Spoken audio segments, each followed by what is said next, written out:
Being in the flow means accepting the invitation to dance with destiny. If you don't engage in the dance of destiny, then you become caught in the grip of fate. And fate means that your future has been pre-selected for you by your family of origin, by the drama that ran in your family, by your genes, your genetics that predispose you to getting sick and getting old and dying in a particular way. Today we have that invitation to dance with destiny, to step into the dance floor and to feel how the music is getting faster, how it's getting a little bit hot in the dance floor.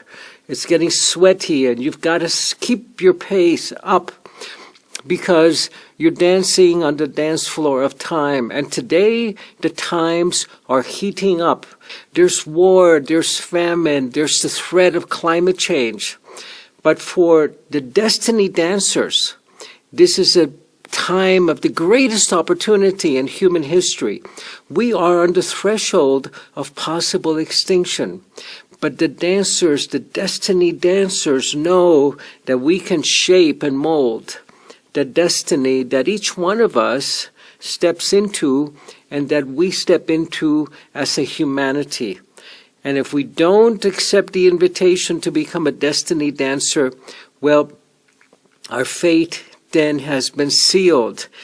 Because the human species that we know so far, Homo sapiens, has died. It only has 2 or 3 generations left before it disappears completely. And the invitation to dance with destiny is to become that new human, Homo luminous, that ages differently, that heals differently, that doesn't die, or that dies consciously. We can break free of the nightmare of history today. But to do that, we need to have ceremony. Remember that our most ancient brain only changes through ceremony. This is that limbic, that Neanderthal brain that allowed us to survive for so many hundreds of thousands of years when we lived in caves and we were hitting each other over the head with clubs. Today, we need to step into that higher brain of communion, of oneness, to become that new human that is undying, that is ageless, that instead of growing older, we can continue to take our vitality and our dreams and our vision and our engagement and our aliveness with us to the very last day of our lives, what I call living long and dying quickly. Instead of living long like we all will and dying slowly, which is the way that we die in the world today. Let me explain what I mean. Nature is always experimenting, and we're taking part in an extraordinary experiment today. There are 40 million species in the planet, and out of those 40 million species, there are only 3 that don't have a death program in their DNA. And these are whales, dolphins, and humans.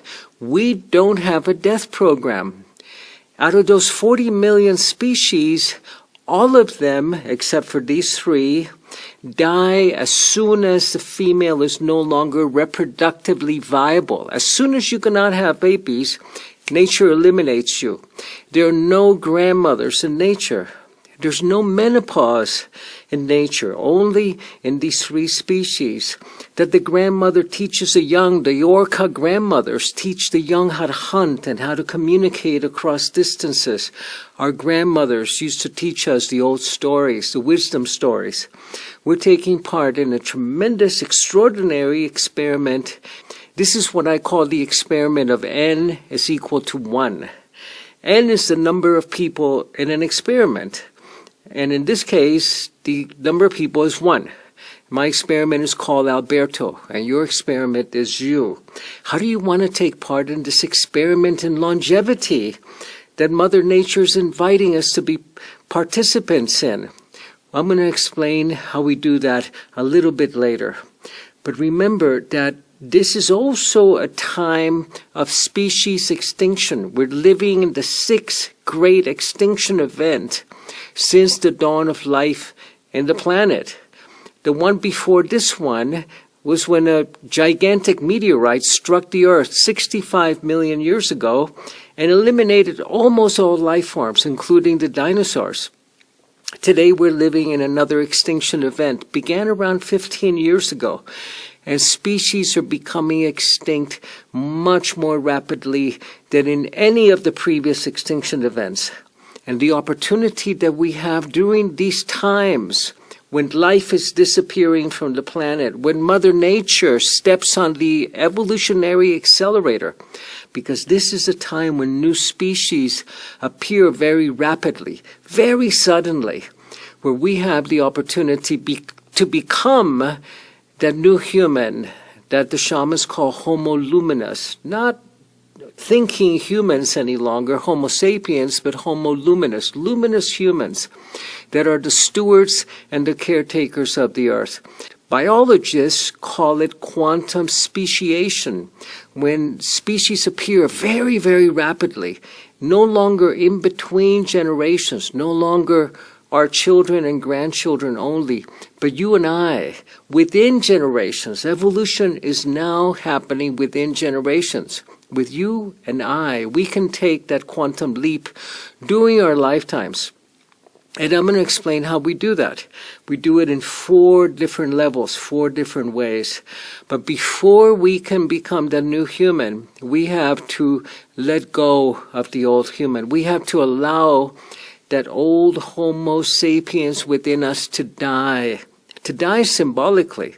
And the people that don't do it symbolically will do it literally, will be losing their lives to heart disease, to cancer, to dementia, to obesity, which is rampant in the world today.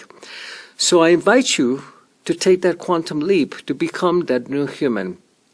But first we have to let go of everything associated with that ancient human that we were until just a few years ago. That human that is predatory, that believes that the earth was created for his pleasure, that believes that our role was not to be the caretakers of the earth, but to become the conquerors of the earth, to use the earth to cut the forests down, to extract minerals from the earth without any respect for nature, to contaminate the rivers and pollute the air. This old human is dying. That part of us, that is that old human, must die. We must die to the nightmare of who we have been, because that old human has been a parasite on the earth. And we know that the earth is living, that this is the mother. Gaia is a living being, and every living being deals with the parasite by eliminating it. It's not sustainable. The new human will live symbiotically with the earth, will become the earth keeper, the earth steward. So let's allow that old human to die together. Let's do it together right now. So I invite you to get a candle, and you can do it after you watch this program as well. Find a candle and a stick. I like these small sticks that you can find in any grocery store, or you can use a toothpick or a little piece of wood or palo santo if you prefer. And what I'm going to invite you to do is to blow into that stick no longer what we need to heal. That's the old way we did this ceremony, where we put into that stick what we wanted to let go of, to allow to die. Today I want you to release into that stick everything that you have been until this day, the good, the bad, all of those identities and definitions, particularly the ones that keep us as victims, where we look at the past and see what happened to us that wounded us. And now we'll begin to look at what happened to us as what happened for us. What happened for you to learn, to receive a gift of wisdom. But we want to put all of those stories into that stick, so that new human, that Homo luminous, can be born.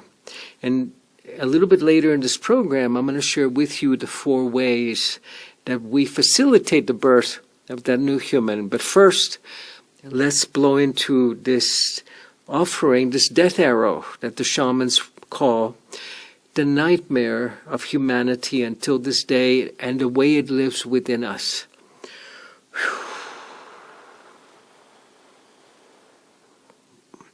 You can begin by blowing into the stick your name, what you respond to, the name that was given to you.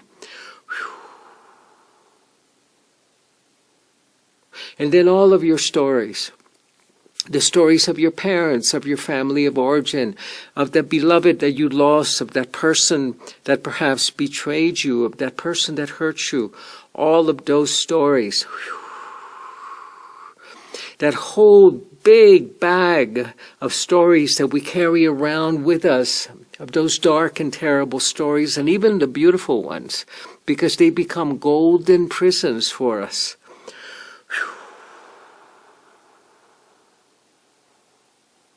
And of course it would take hours for us to recall all of those stories and put them into this little stick. But the key here is to blow into it your willingness, your readiness to become that new human. Saying yes to that invitation that destiny is offering you right now, that invites you to dance with destiny to create and become that new human that's available to us today. And then to bring that stick to the fire, to hold it to the fire.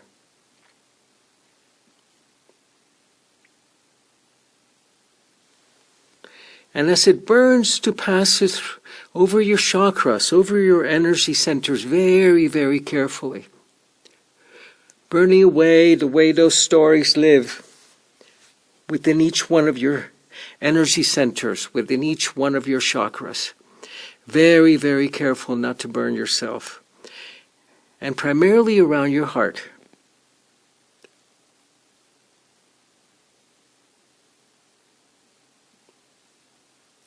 And then when you're complete,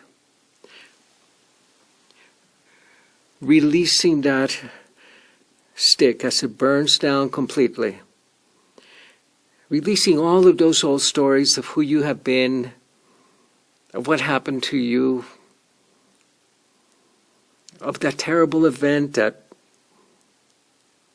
made you lose faith in yourself and in humanity and in others. Releasing all of these to the fire. And then passing your hands over the fire.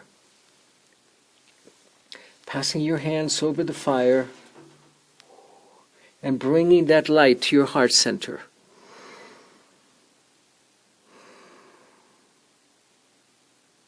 Feeling how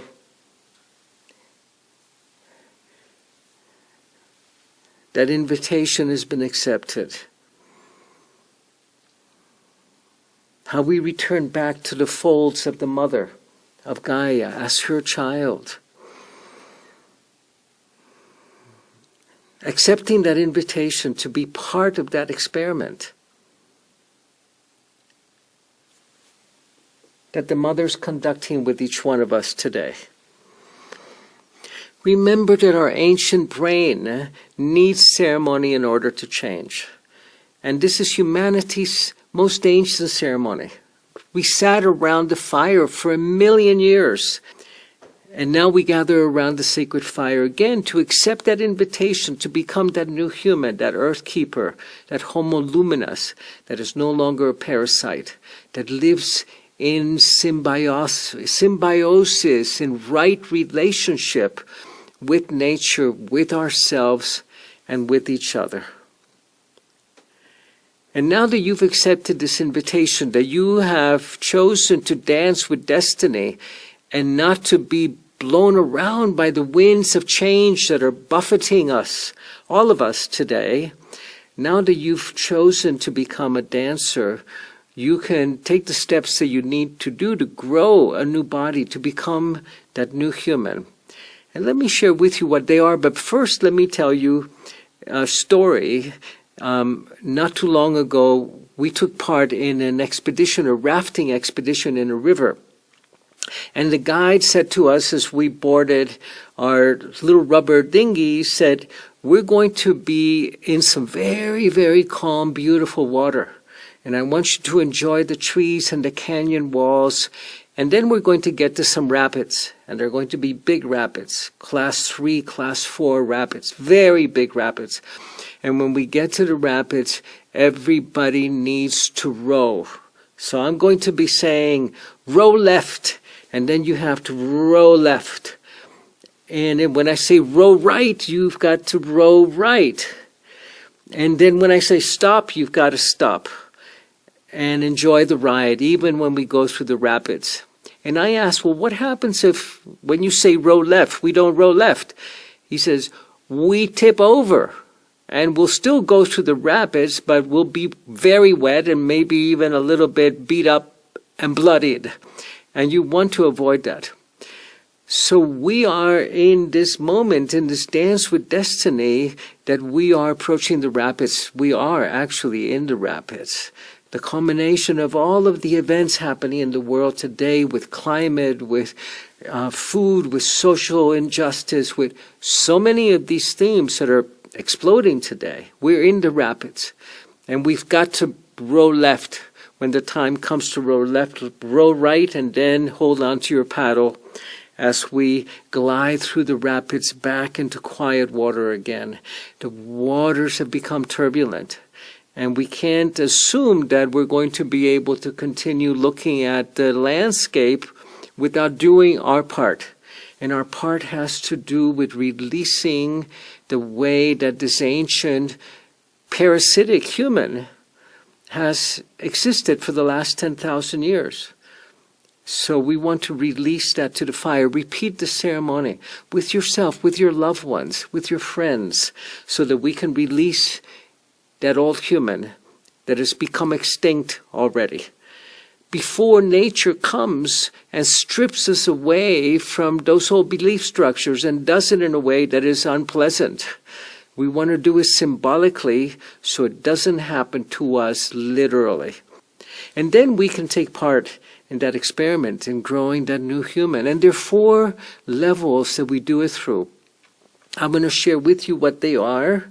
And then also a breathing practice that is called the quickening, that accelerates the new architecture, the new luminous architecture that we will be developing as Homo Luminous. Because what we're doing is we're upgrading the energy field that surrounds the physical body, our luminous energy field, so that it can upgrade our physical body. Literally. This is not a mental state. This is not becoming a new meditative human. This is becoming a biologically new human that ages and heals and dies differently. You're not going to change shape. You're not going to grow a new arm or leg, but you are going to change the efficiency, the extraordinary quality that we have to become age-proof, to heal rapidly, to not get sick. Extraordinary. So the way we do it is in 4 levels. And these are the 4 levels that the shamans of old identified. The level of serpent, of jaguar, of hummingbird, and of eagle. And it's helpful to think about these as Russian nesting dolls, these dolls that nest inside each other, and the outer levels influencing and organizing the inner ones. The first one, the level of serpent, is the physical level. It's the level of the body, of what you eat, of your body chemistry, of your brain chemistry, what you feed yourself, of the air you breathe and the water you drink. So we want to be sure that we're feeding our body with the cleanest possible elements. The cleanest elements that have to do with clean water. Know where your water comes from, with breathing clean air. Going out into nature, breathing that clean air of nature. And clean food. Eating seasonally, organically, primarily plant-based. Remember that we have a hunter-gatherer genome. We were gatherers. We collected berries and nuts and green plants. We used to have 50,000 different edible plants that we fed on. And today we only feed from 3. And they're not even green. We're only feeding from rice, from wheat, and from corn. It's amazing. And none of the other green plants that create health are part of our diet. Bring them back into your dinner plate and into your diet, because they will begin to switch on the genes that create health and silence the genes for dementia, for Alzheimer's, for heart disease, and for cancer. So you can live disease-free. At the level of serpent, the very physical, know what you put in your plate, what you put in your body, so you can grow a new body with the best ingredients. The level of jaguar is the level of the mind. We know that the mind creates psychosomatic health or psychosomatic disease. We've got to shed those old belief structures, those antiquated belief structures that we developed collectively when the Earth was still flat, before the Hubble Space Telescope, before we realized that the Earth was round and that we spun around the sun and that we're part of a community of stars that are evolving together. And we need to shed the old beliefs about who we are, where we came from, who our parents really are, what our possibilities and capabilities are. We need to shed the limiting beliefs that we've inherited and come up with flexible, dynamic belief structures that we can adapt to a changing technology and a changing time, an exciting new time that we're growing into. And we have to let go of those old stories of what we believe happened to us when we were young, of the way we were wounded. Remember that there are no traumatic events. They're only traumatic experiences. The trauma are those stories that we wrapped around something that happened to us. And we can put those stories in the fire so that we're no longer bound and enslaved by our stories, but we become the storytellers that are able to tell a new story about being earth keepers and not earth predators, about being on a journey not only through the red road of the earth, but the silver road of the stars, of the Milky Way. We are star travelers as well. This is at the level of jaguar. We need to practice gratitude every day. Every morning I get up and I say, thank you. Thank you for this breath. Thank you for waking up into a beautiful day, no matter what the weather is like. And then at the level of hummingbird. Hummingbird is the level of the soul. And we know the soul informs the mind that informs the body. At the level of hummingbird, we need a sacred map. We need a map that can guide us through the next leg of our journey, because the old maps are not functional anymore. We need a sacred map of what we came here to do. Did we come here to just work, to make a living, to raise kids? This is part of what we do, but that's not what we came here for.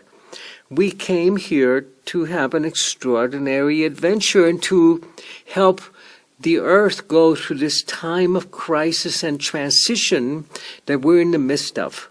Come up with a sacred map, and then you find that you will adjust your compass to guide you to a sacred journey through life. And then, at the level of ego, we need to rediscover our interconnectedness with all life. Just like the electron has a particle state and a wave state, we also have a particle state in our body, and we have a wave, a field, a luminous energy field that connects us to the quantum field and to all of nature. At the level of ego, we need to rediscover our interconnectedness and our interdependence with all life. And not only all life in our village, or even all life in nature and all life in the earth, but all life in the cosmos. Reintegrate ourselves with this universal cosmic community that we are a part of. So I'd like to share with you an exercise, a breathing practice that we can do, that we'll do together, so that we can experience this interconnectedness with all life. If you time your breathing, you'll discover that you breathe between 12 and 15 breaths per minute. Just take a moment and let's measure that. So I'm going to count 15 seconds, and I'd like you to measure how many breaths. Just count how many breaths you take in a 15-second period, and then we'll multiply by 4 to see how many times you breathe per minute. Okay, ready? Start.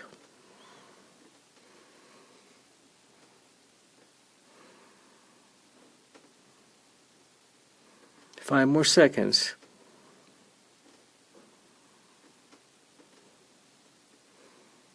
Okay, and now multiply by 4 so you can get the number of breaths that you take per minute.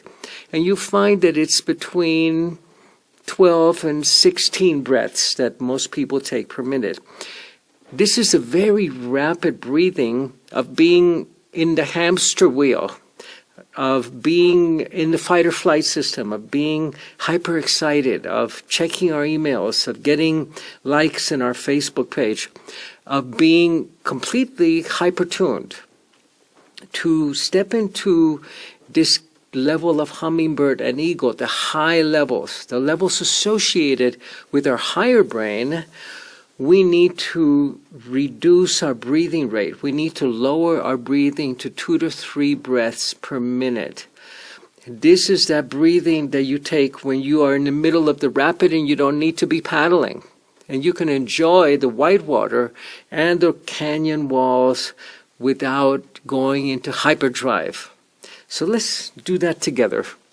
I'm going to be drumming for us, and I'm going to invite us to do the 3-3-3 breath, which is to inhale to a count of 3, to hold the breath for a count of 3, to exhale to a count of 3, and then hold the breath empty for a count of 3.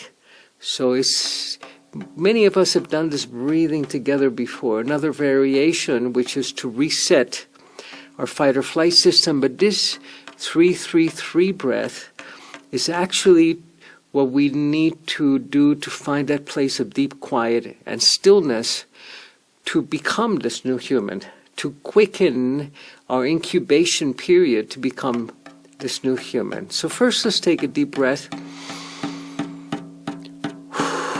and exhale, and another,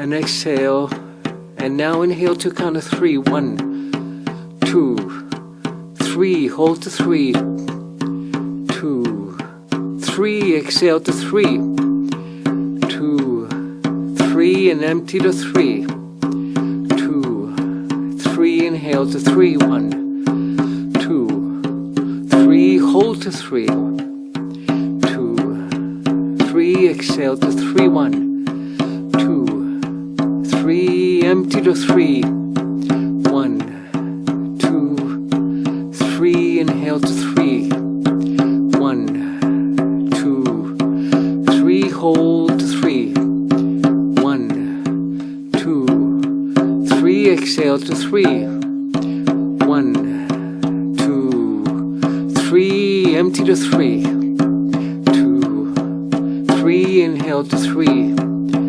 1, 2, 3, hold to 3, 1, 2, 3, exhale to 3, 1, 2, 3, empty to 3, 1, 2, 3, inhale to 3, 1, 2, 3, hold to 3, 2, 3, exhale to 3, 1, 2, 3, empty to 3, 1, 2, 3, inhale deeply, exhale, inhale deeply again, exhale. This 3-3-3 breath facilitates you going into a very, very slow breathing pattern, 2 to 3 breaths per minute without needing any additional air. And this actually will influence your physiology. Will start the production of the brain chemicals that you need to be able to access that higher brain. So I invite you to try these practices, do it at home, and remember that we are standing at the edge of an extraordinary evolutionary cliff, that we can neither take a leap to the other side and become that new human, or end up where 99 out of 100 species that has existed in the planet before have ended up, which is in the bottom of this pit, of this evolutionary pit, where 99 out of 100 species that have ever lived have perished. And I invite you to take this leap.